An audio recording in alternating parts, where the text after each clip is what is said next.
Assalamualaikum warahmatullahi wabarakatuh. Selamat pagi semua. Yang saya hormati kepada Ibu Helina Manurung selaku dosen mata kuliah Sistem Informasi Manajemen, dan tak lupa kepada teman-temanku yang saya cintai dan saya banggakan. Sebelum masuk ke materi, ada pepatah mengatakan tak kenal maka tak sayang. Maka dari itu, izinkanlah saya memperkenalkan terlebih dahulu. Perkenalkan, nama saya Farah Ulfiani dengan NPM 4033. Dan di sini saya akan menjelaskan 4 bab. Yang pertama itu sistem pendukung keputusan, yang kedua strategi bisnis IT, yang ketiga tantangan keamanan dan etika, yang terakhir manajemen teknologi informasi.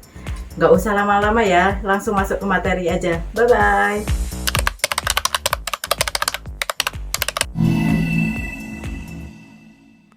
Nah, kita langsung masuk ke materi aja ya. Yang pertama itu sistem pendukung keputusan. Nah, apa sih sistem pendukung keputusan itu? Sistem informasi berbasis komputer yang menyediakan dukungan informasi interaktif kepada manajer dan profesional bisnis selama proses pengambilan keputusan. Nah, di sini ada 4 sistem dukungan keputusan. Yang pertama itu model analitis, yang kedua basis data khusus, yang ketiga sebuah wawasan dan penilaian dari pengambilan keputusan itu sendiri. Dan yang terakhir, sebuah proses pemodelan interaktif berbasis komputer untuk mendukung keputusan bisnis semi struktur. Nah, di sini DSS itu memberikan informasi dan rekomendasi yang bisa membantu manajer atau pengambilan keputusan untuk membuat pilihan yang lebih tepat. Nah, di sini DSS terdiri dari 3 komponen utama. Yang pertama itu Database Management System atau DBMS, berfungsi untuk menyimpan data yang dibutuhkan. Yang kedua Model Based Management System atau MBMS, yang berfungsi menyediakan model-model analisis data seperti simulasi atau prediksi. Yang ketiga itu User Interface atau UI, adalah antarmuka yang memudahkan penggunaan untuk berinteraksi dengan sistem. DSS berbeda dengan SIM. Nah, DSS lebih fleksibel dan bisa memberikan informasi yang sesuai dengan permintaan spesifik pengguna. Jadi, cocok untuk analisis mendalam untuk mendukung keputusan. Nah, di sini SIM lebih fokus pada pengumpulan dan penyajian informasi yang rutin. Jadi, cocok untuk laporan berkala. DSS berperan penting dalam meningkatkan fungsi bisnis. DSS memungkinkan perusahaan untuk menganalisis data dengan cepat dan menghasilkan wawasan yang bisa digunakan dalam berbagai situasi. Nah, dengan bantuan DSS ini, bisnis bisa lebih adaptif terhadap perubahan lingkungan. Nah, selanjutnya ada AI. Nah, kecerdasan buatan atau AI. Apa sih AI itu? Cabang ilmu komputer yang bertujuan menciptakan sistem yang bisa melakukan tugas-tugas yang biasanya membutuhkan kecerdasan manusia, seperti pengenalan suara, analisis gambar, dan pengambilan keputusan. Pendekatan sistem dalam penyelesaian masalah menggunakan sebuah orientasi sistem untuk menentukan masalah, peluang-peluang, dan pengembangan yang sesuai sebagai solusi yang tepat dalam merespon. Salah satu cara praktik pemikiran sistem adalah mencoba menemukan sistem, subsistem, dan komponen sistem di berbagai situasi. Ini juga dikenal sebagai sebuah konteks sistem. Sebagai contohnya, yaitu organisasi bisnis atau proses bisnis dari sebuah masalah atau peluang yang muncul dapat ditampilkan sebagai sebuah sistem input, pengolahan, output, umpan balik, dan komponen pengendalian. Nah, kemudian untuk memahami sebuah masalah dan menyelesaikannya, itu Anda harus menentukan apakah fungsi-fungsi sistem ini telah dilaksanakan dengan baik. Nah, itu satu metode yang menggunakan pendekatan sistem untuk mengembangkan solusi sistem informasi, dan salah satu yang paling umum disebut analisis dan desain sistem. Nah, organisasi ini dapat ditampilkan sebagai multi-tahapan proses berulah yang disebut daur hidup pengembangan sistem. Oleh karena proses pengembangan dikarenakan biaya, penyelidikan sistem biasanya membutuhkan pengembangan dari studi kelayakan yang tujuannya untuk mengevaluasi alternatif solusi untuk menawarkan sebagian besar kemungkinan dan aplikasi bisnis yang meliputi kelayakan operasional, kelayakan ekonomi, kelayakan teknis, kelayakan faktor manusia, dan kelayakan hukum politik. Nah, proses implementasi untuk proyek sistem informasi ini dirangkum dalam gambar 12.27 yang meliputi akuisisi, pengujian, dokumentasi, pelatihan, instalasi, dan aktivitas konversi yang mengubah sistem bisnis desain baru ke dalam operasional untuk penggunaan akhir. Teknologi telah membawa banyak kemajuan, tapi juga menghadirkan masalah serius dalam aspek sosial dan etika. Nah, di sini ada beberapa masalah etika yang sangat relevan saat ini. Yang pertama itu pekerjaan. Otomatisasi menggantikan banyak pekerjaan manusia dan ini mengubah cara kita bekerja.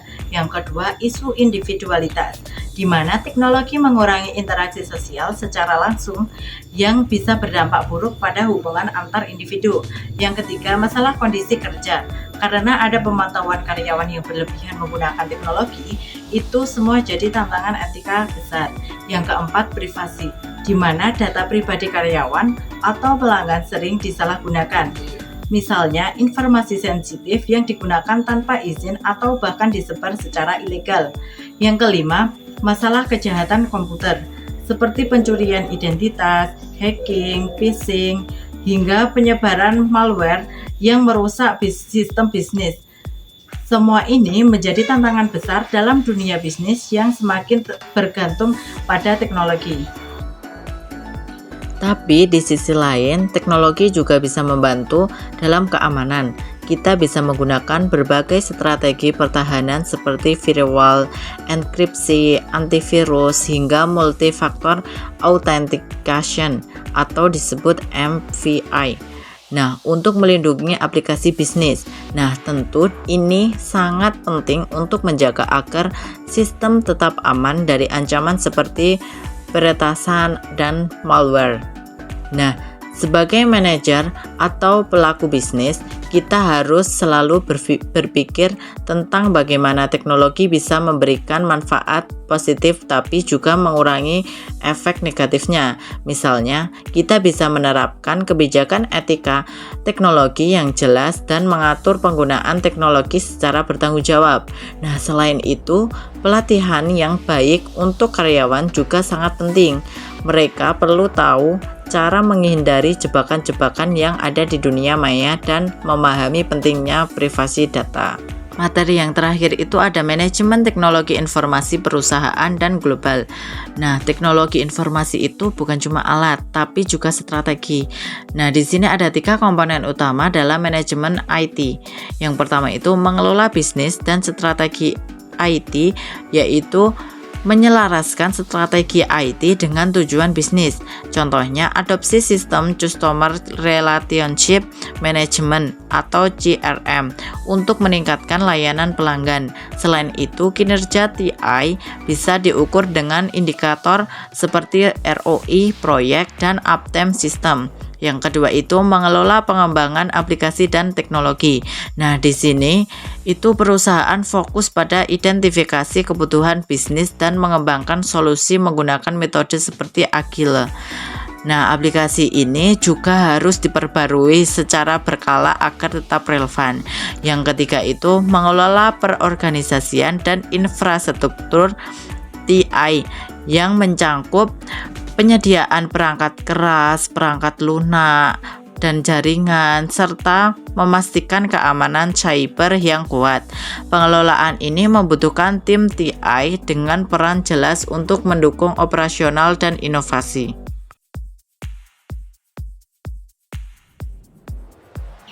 Ketiga komponen ini dapat diimplementasikan dalam kehidupan sehari-hari dengan kunci penyelarasan. Selain itu, keamanan infrastruktur TI juga krusial, apalagi dengan maraknya serangan cyber. Jadi, selain fokus pada inovasi, perusahaan juga harus memastikan firewall, enkripsi data, dan protokol keamanan selalu diperbarui.